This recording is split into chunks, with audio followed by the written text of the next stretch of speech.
MD cat की तैयारी के दौरान बच्चों से कौन सी गलतियां सरजद होती हैं? सबसे पहले नंबर पे जो सबसे बड़ी गलती और most common and one of the most silly mistakes जो बच्चे कमिट करते हैं एनएमडी कैट की तैयारी के हवाले से, वो ये है कि वो बहुत ज्यादा स्टडी रिसोर्सेज को चूज कर लेते हैं। एक ही टाइम पे वो मल्टीपल इंस्टीट्यूशंस को फॉलो कर रहे होते हैं, एक एक सब्जेक्ट की कई कई बुक्स पढ़ रहे होते हैं, एक एक सब्जेक्ट के लिए कई कई टीचर्स को फॉलो कर रहे होते हैं, एंड सो ऑन, राइट। तो जब इतने ज्यादा स्कैटर्ड वे में आप तैयारी करते हो तो आप इफेक्टिवली अपने सिलेबस को रिवाइज नहीं कर पाओगे। और नेशनल एमडी में अच्छे नंबर लेने के लिए आपने अपने पूरे सिलेबस को 8 से 10 दफा रिवाइज करना होता है। अगर आप एक एक यूनिट के लिए 6 से 8 रिसोर्सेज पे रिलाई कर रहे होगे, ऑफ कोर्स आप इफेक्टिव रिवीजन प्लान ही नहीं कर पाओगे, और आपका बहुत सारा जो वैल्यूएबल टाइम है जो कि आपने रिवीजन पे लगाना था, वो आपका वर्क गर्दानी में वेस्ट होएगा, राइट। सो स्टडी रिसोर्सेज जो हैं, ये बहुत ज्यादा स्टडी रिसोर्सेज का हरगिज ये मतलब नहीं है कि अगर आप बहुत ज्यादा एक्सर्ट कर रहे हैं बहुत सारे स्टडी रिसोर्सेज के साथ तो आप सक्सेसफुल होंगे। याद रखना, एंट्री टेस्ट के लिए क्या पढ़ना है ये इंपॉर्टेंट है, लेकिन क्या नहीं पढ़ना ये उससे भी ज्यादा इंपॉर्टेंट है।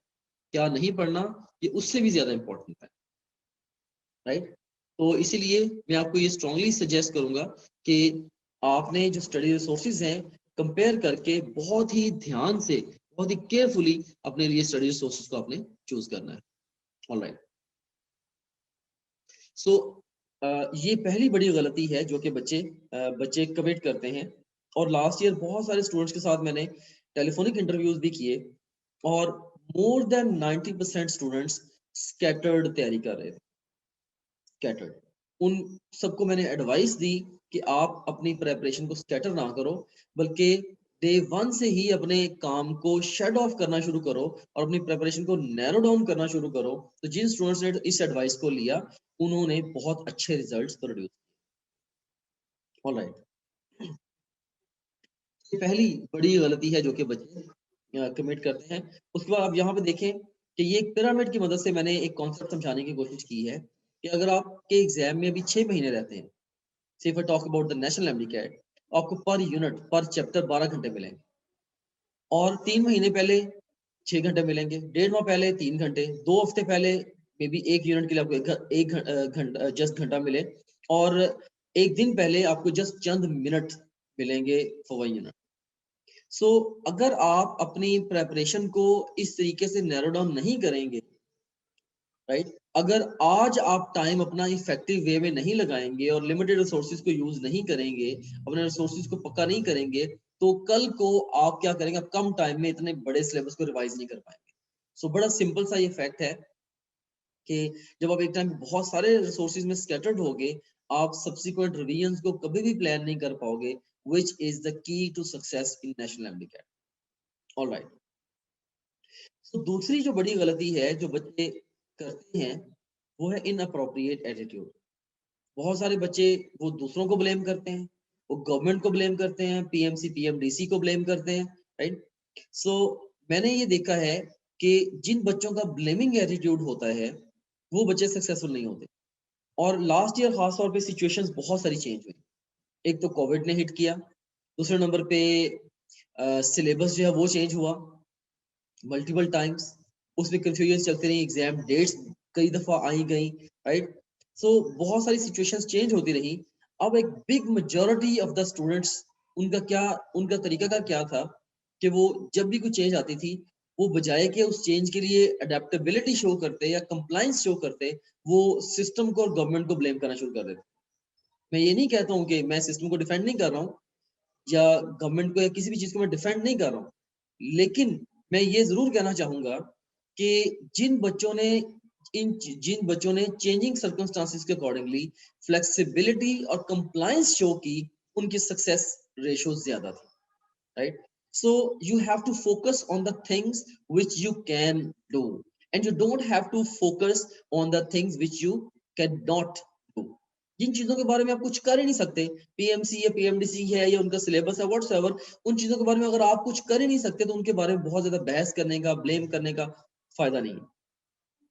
जो सक्सेसफुल पीपल हैं वो हमेशा अपॉर्चुनिटीज को देखते हैं, ऑब्स्टेकल्स को नहीं देखते। और सक्सेसफुल पीपल हमेशा चेंज के लिए एक्सेप्टेंस रखते हैं। सो एक तो बहुत बड़ा जो मसला था वो था कि दूसरे ओवरऑल ब्लेमिंग एटीट्यूड था बहुत सारे बच्चों का। तो ये एक बहुत बड़ी मिस्टेक है जो बच्चे करते हैं। इसके अलावा ओवर कॉन्फिडेंट हो जाना, लेजी हो जाना, फोकस ना करना, या एग्जाम को सीरियसली लेना ही ना। ऑफ कोर्स ये सारे के सारे एटीट्यूड के मसले हैं। और मैं यहाँ पे ये कहना चाहूंगा कि your attitude determines your altitude. अगर एनएमडी कैट को लेके आपका एटीट्यूड ही सीरियस नहीं है, it's not gonna work. Alright, तीसरी जो बड़ी गलती जो कि बच्चे करते रहे हैं लास्ट ईयर, वो ये है कि वो उनकी जो अप्रोच है towards the MD CAT preparation, वो स्ट्रेटेजिक अप्रोच नहीं थी। उनके पास स्ट्रेटेजिक अप्रोच नहीं, राइट। सो लास्ट ईयर जो चेंजिंग सर्कमस्टांसेस के अकॉर्डिंगली मैं वक्तन फक्तन वेबिनार्स करता रहा हूँ और डिफरेंट टाइम्स पे डिफरेंट स्ट्रेटजीज बना के बच्चों को देता रहा हूँ कि इस वक्त हालात के तकाजों के मुताबिक आपने इस तरीके से अपनी प्रिपरेशन को टेलर करना है।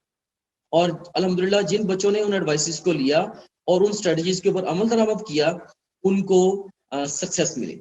एक बिग मेजॉरिटी को सक्सेस मिली और बहुत ही स्ट्रॉन्ग उनका फीडबैक भी आया। सो बहुत सारे बच्चे जो हैं वो स्ट्रेटजिक होते ही नहीं है। वो जस्ट क्या करते हैं, जस्ट किताबों को पकड़ के बस पढ़ना शुरू कर देते हैं, या वो सब कुछ करना शुरू कर देते हैं जो सारे कर रहे होते हैं। So you have to be strategic. उसके बाद फिर नेक्स्ट जो बड़ी गलती है जो बच्चे करते हैं, वो ये है कि वो कम एमसीक्यूज की प्रैक्टिस करते हैं, ज्यादा जोर पढ़ने पे लगाते हैं। और इसके अलावा जो एमसीक्यूज की प्रैक्टिस करते भी हैं, तो जो एमसीक्यूज उनके गलत होते हैं उन गलतियों से सीखते नहीं। ये भी एक बहुत बड़ा मसला है जो कि बच्चों के साथ दरपेश है। सो इसमें एक तो लेसर नंबर ऑफ एमसीक्यूज को प्रैक्टिस करना, और दूसरे नंबर पे जो एमसीक्यूज गलत हो जाएं उन गलतियों से ना सीखना। तो ये बहुत बड़ी गलती है जो कि बच्चे कमिट करते हैं। अब जस्ट इमेजिन करें कि दो स्टूडेंट्स हैं हमारे पास। एक स्टूडेंट है जिसने नेशनल एमडीकैट की तैयारी के लिए 30,000 एमसीक्यूज की प्रैक्टिस की है, और एक स्टूडेंट ने 3,000 एमसीक्यूज की प्रैक्टिस की है।